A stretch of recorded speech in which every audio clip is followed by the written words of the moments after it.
Hello students, this is Dr. Manisha. We are going to start a new topic today, oral mucous membrane. Learning objectives. At the end of this lecture, the student should know about the definition, classification and functions of oral mucous membrane.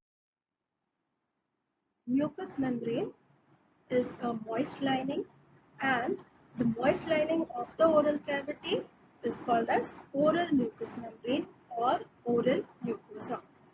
At the lips, the oral mucosa is continuous with the skin, and posteriorly at the pharynx, the oral mucosa is continuous with the moist lining of the gut. Oral cavity is having outer vestibule which is bounded by lips, cheeks, alveolar bone and teeth, as you can see in the diagram, and it is having oral cavity proper, which is separated from the outer vestibule by the alveolus bearing the teeth. Let us see the boundaries of oral cavity. Superior border, it is formed by hard palate and soft palate. Inferior border by the floor of mouth and base of the tongue. Posterior border by the pillars of fauces and tonsils, and anterior and anterolateral borders are the lips and cheeks.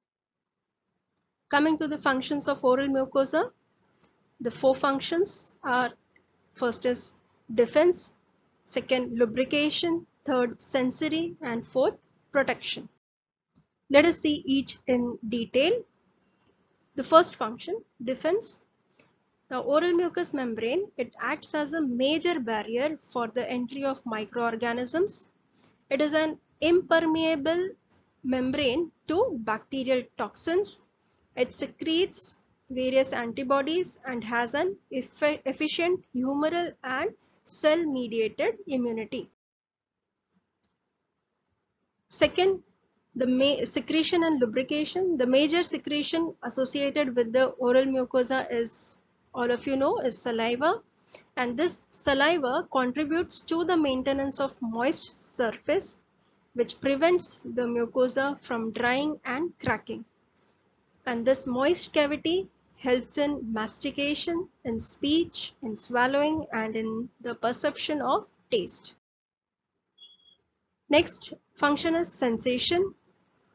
So in oral cavity, various receptors respond to temperature, touch and pain. The tongue, the dorsal surface of the tongue is unique as it contains taste buds, and that is a special sense. Reflexes such as swallowing, gagging, retching and salivating also are initiated by receptors in the oral mucosa. Next, protection. The oral mucous membrane protects the deeper tissues from mechanical forces resulting from mastication and from abrasive nature of foodstuffs.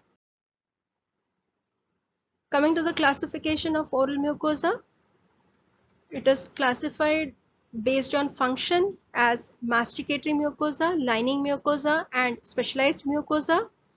Based on type of epithelium, it is classified as keratinized and non-keratinized. First, masticatory mucosa.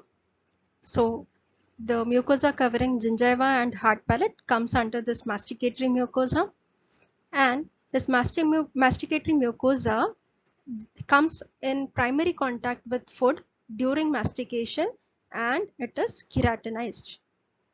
This mucosa is bound to bone and it is non-stretchable, and it accounts for about 25% of the total mucosal area. Next, lining mucosa.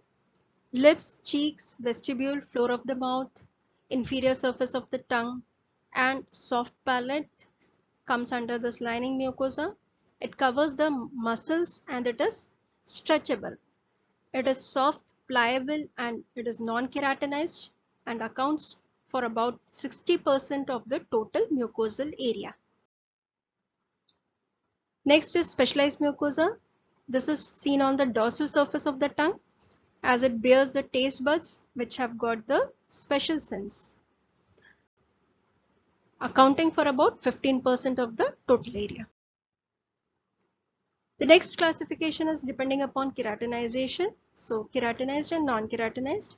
Under keratinized, these are the areas covering the palate and gingiva as well as the vermilion border of the lip. So they are the keratinized mucosa, and the non-keratinized are the mucosa covering the lips, cheek, alveolar mucosa as well as floor of the mouth. So students, we have covered today the definition, function and classification of oral mucous membrane. The rest of the topic will be covered in the coming lectures. Thank you.